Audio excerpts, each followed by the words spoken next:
cek kepekaan dan konsen. Cek apa? Konsen bisa. Kalau Bapak beginikan berarti nunduk, tegak, kanan, kiri. Bisa. 2, 3.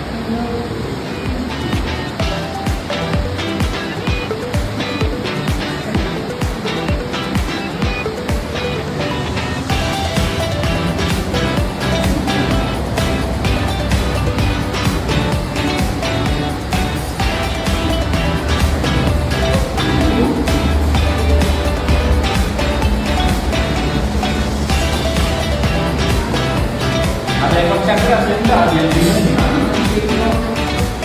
ini seperti ini Bapak. Baik. Kalau kamu pengen nanya, kamu tahu tentang dirimu? Tahu? Kamu itu siapa? Aku dan Jalika. Apa tuh yang mau Jalika? banyak Banyak. Oke, Bapak akan coba berapa siswanya? Sebelum kita kemarin, Bapak ingin melihat kamu itu kenal dengan dirimu enggak sih? Bapak pengen? bawah.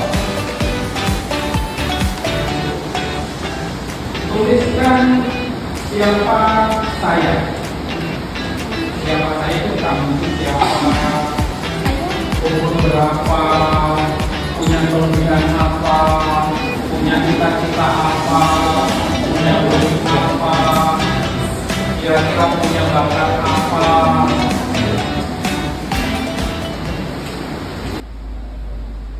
Saya Muhammad Alfiono, umur saya 15 tahun, hobi saya makan kerupuk. Oh, terserah hobi apa. Terus cita-cita saya, kelebihan saya. Apa kelebihannya? Coba, kelebihan itu apa sih? Cepat nyambung kalau diterangkan, cepat nyambung kalau nonton video. Kamu lebih cepat nyambung diterangkan atau nonton video? Oh, dua-duanya. Atau saya itu lebih nyambung kalau itu saya langsung praktek. Karena ada orang yang langsung praktek itu lebih cepat nyambung, ada yang dijelaskan itu cepat nyambung. Beda-beda. Ada yang sudah?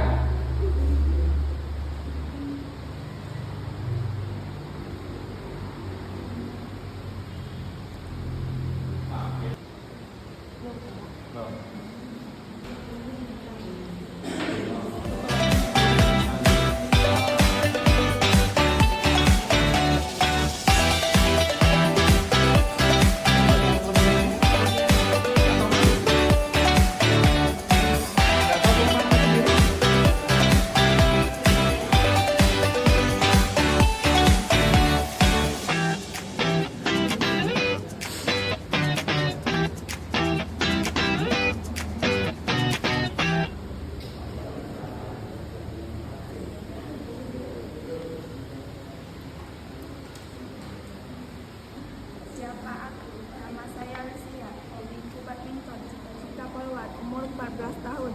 Kelemahan pemalu dengan orang. Warna kesukaan pink muda. Mata pelajaran favorit IPS Andai Joka. Oke, nama Lucia, umur 14 tahun. Terus cita-cita pengen jadi apa sih? Jadi polwan. Oke. Sekarang yang laki-laki pun. Kemudian umur saya 15 tahun. Ya, nama saya ini unik karena ada campuran dua suku sekaligus, yaitu suku Jawa dan Bugis. Hobi saya membaca dan bermain futsal. Kelebihan saya adalah dapat berbicara di depan umum dan walaupun agak sedikit gemetar. Dan kelebihanku juga bisa menjadi pendengar yang baik. Kekurangan saya itu ada banyak. Saya itu orangnya moodnya cepat berubah. Jadi mungkin dari kawan-kawan saya itu agak suka segan kalau berbicara dengan saya. Mungkin mereka takut berbicara dengan saya. Kasih aplaus pun untuk aja mungkin. Kita coba pun 14 tahun dan saya duduk di kelas 9. Saya juga mempunyai sebuah kelebihan, yaitu seperti menyanyi, menari, dan lain-lain. Satu lagi, saya mampu berbicara di depan umum walaupun agak hebat-hebat juga. Nah, dan saya juga mempunyai hobi, yaitu hobi saya menyanyi. Cita-cita saya, insya Allah ingin menjadi polwan. Kelemahan saya, ketika saya sedang serius, saya tidak bisa diajak main-main. Dan pelajaran yang saya sukai, yaitu adalah seni budaya, penjas, bahasa Indonesia, dan bahasa Inggris. Terima kasih. Oke, Bapak ingin refleksi dari kegiatan kita. Problemnya bingung, tidak tahu, malu, apa lagi? Yang jelas malu, oh. Telah menuliskan kelebihan itu, telah bilang pemilih, bagaimana? Yang perempuan, ketika kamu disuruh menuliskan, apa perasaan? Bingung, apa bingung? Tidak tahu. Ingin jawab, Bapak. Yuk. Perasaan saya seperti senang karena bisa menulis kelebihan saya dan langsung terungkap apa yang ada di dalam jiwa saya. Luar biasa. Baik anak-anak, ini adalah bagian penting untuk siswa. Kita lihat ke materi dan akan melihat hasilnya seperti apa. Mengenali potensi, minat, dan bakat. Kamu sudah tahu bakatmu? Minatmu apa? Minatmu apa sih? Apa? Minat apa? Kesukaan. Ketertarikan. Oke, kita lihat.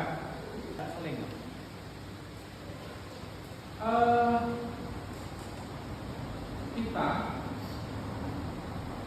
kalau tidak diukur dengan jelas, kita itu tidak akan tahu. Kira-kira bakatku di mana sih?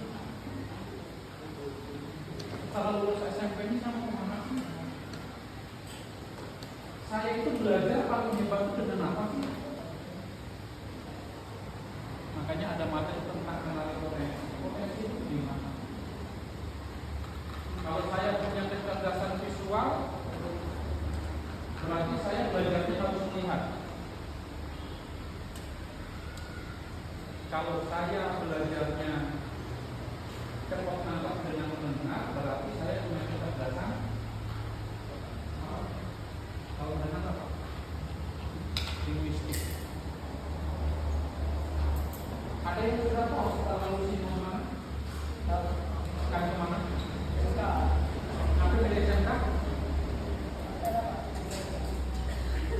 Kita tahu ini dari apa kan?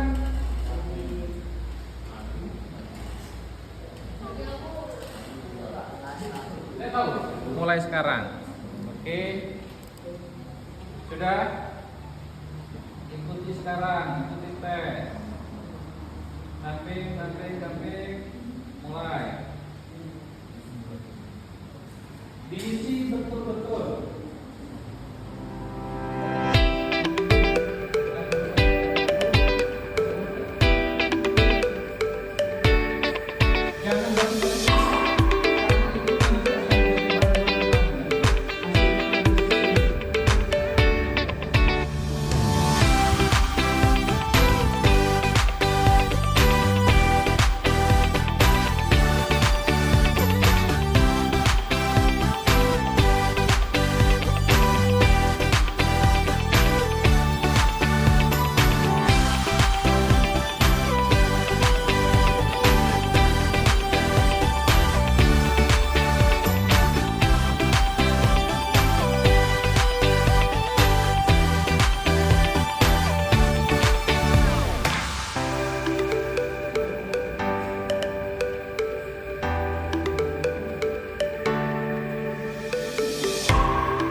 lebih mudah.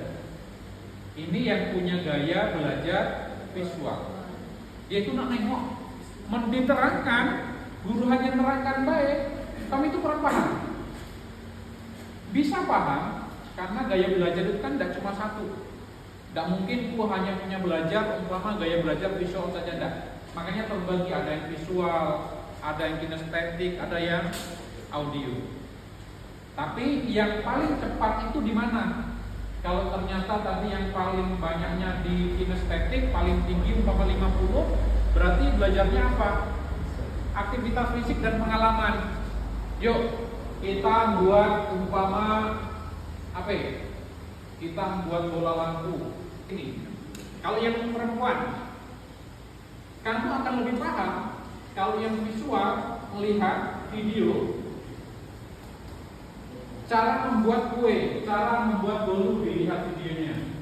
Oh, cara buat bolu, ambil 1 sendok makan tepung maizena, kemudian 1 telur, terus gula putih, kemudian apa lagi, tepung terigu, kemudian diaduk. Itu lihat di situ. Kamu akan langsung bisa buat. Itu yang visual, karena dia melihat. Tapi kalau orang yang auditori, dia hanya dengar saja itu langsung bisa prakteknya. Kalau Bapak itu visual, melihat, oh bisa. Bapak di rumah kadang kalau lebaran Bapak yang buat dulu. Enak juga. Masak, ya Bapak masak. Kalau Bapak masak sayur, lebih terasa enak. Anak Bapak mau makan. Karena Bapak punya di bidang kinestetik, iya, visual, iya. Kalau diterangkan yang menang siapa? Auditori, karena belum menerangkan. Orang yang punya gaya belajar auditori yang lebih enak. Yang itu, Pak, kalau saya yang punya kecerdasan visual bagaimana? Kamu lihat video, ada di ruang guru, video jelaskan tentang apa kamu lihat. Itu akan lebih mudah. Pak, kalau kinestetik, silakan kamu lihat yang peragaan. Kamu kan punya gerak. Guru terangkan itu harus dengan praktek. Ini loh. Kalau guru nggak terangkan ini loh caranya, itu susah. Cara nendang bola, cara nendang bola, kaki tarik ke belakang, bola tarik ke depan, nendang. Tapi hanya mendengarkan Pak Yuda hanya ngomong. Mungkin orang yang punya kecerdasan audio paham, tapi kalau punya kinestetik udah tahu apa maksud cara nendang, kita taruh bola tendang, nah itu paham. Cara servis dari mana ya? Servis bawah atau atas? Kalau atas dilempar, kepok. Orang yang punya kinestetik akan lebih paham seperti itu. Silakan manfaatkan kecerdasan yang sudah kamu punya untuk apa? Mempersiapkan diri kamu belajar bagaimana. Itu untuk gaya belajar. Kemudian satu lagi dari coba disampaikan di grup. Ini yang sangat penting.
Kalau kan aja kemudian kalau udah itu berarti cocok kemana?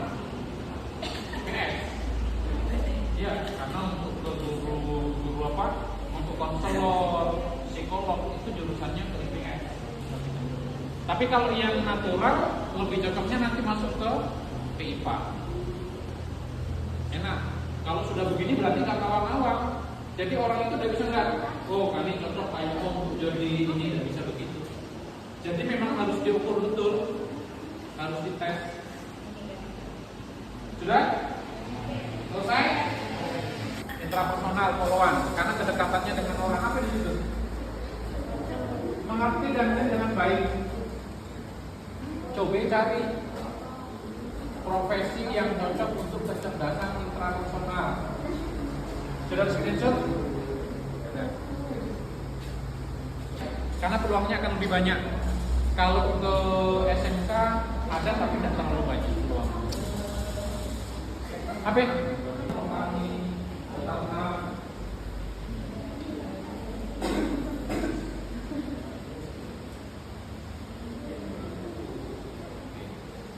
Jadi lebih mantap.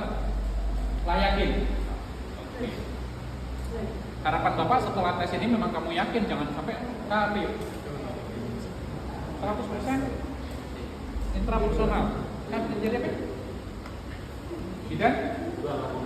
Polwan. Polwan bisa sih intrapersonal. Tapi intrapersonal. Linguistik akan berdasarkan hasil tes itu. Yang linguistik berarti contohnya oleh siapa? Setelah lulus SMP, SMA, ambil jurusan. Jangan ikut kawan. Kawan itu mau dia punya kejelasan natural, contohnya BIPA, jangan dia. Kasih dia kejelasan. Tapi logika matematik, hobi matematika. Tapi kami itu orangnya pokoknya kalau mau masuk tidak mau. Jadi orangnya itu memang dia kalau menurut ini ya. Tapi itu harus logis. Kalau nggak logis nanti tidak mau. Nanti SMA,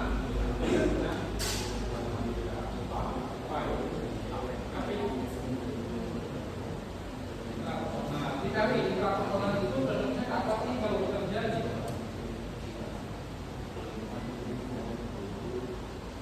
Kalau infra itu bisa jadi guru, bisa pokoknya yang berkaitan dengan orang lain. Dengan bantuan polisi, TNI juga bisa, kantor dengan orang lain bisa. Oke, paham ya? Jelas? Yakin jadinya? Yakin. Setelah SMP itu sesuai ini. Oke? Apa perasaan kamu setelah tahu? Ya. Oke? Kalau sudah, tugasnya satu. Nanti di kertas itu kamu tuliskan gambar, kamu buat. Kalau tidak, kamu bisa AI? Bisa AI? Oke. Nanti kamu lihat, kamu edit fotomu. Kamu bisa foto. Kemudian cita-citamu jadi apa? Yang jadi polisi, yang mau jadi pertanian, yang mau jadi guru, yang mau jadi apa? Edit fotomu, pakai pakaian sesuai dengan cita-cita kamu. Bisa? Kemudian buat backgroundnya sesuai yang kamu inginkan. Tahu background? Ketika nanti dewasa, aku ingin jadi polisi. Punya mobil Mercy, belakang ada tempat foto Mercy. Ada rumah mewah, tapi mereka ingin, Pak, aku ingin rumah yang buruk saja. Tidak apa-apa, sesuai dengan keinginan kamu. Tapi harapan Bapak, kamu edit sesuai keinginan kamu, kamu dewasa itu mau seperti apa. Kalau hidup ingin susah, ya kamu edit saja susah begini. Kalau ikan banyak, mungkin kan ingin punya ternak banyak, di belakang saja dibuat backgroundnya. Tidak apa-apa, pakaiannya biasa saja, tapi belakang sapinya 100, mobilnya bagus, rumahnya mewah. Jadi tidak usah harus ngikut orang lain. Oke? Paham? Oke, terima kasih untuk hari ini. Terima kasih kalau kamu sudah yakin. Beri aplaus untuk kita semua. Tuliskan di apa tadi? Di foto background itu tuliskan. Ini aku 10 tahun yang akan datang. Mudah-mudahan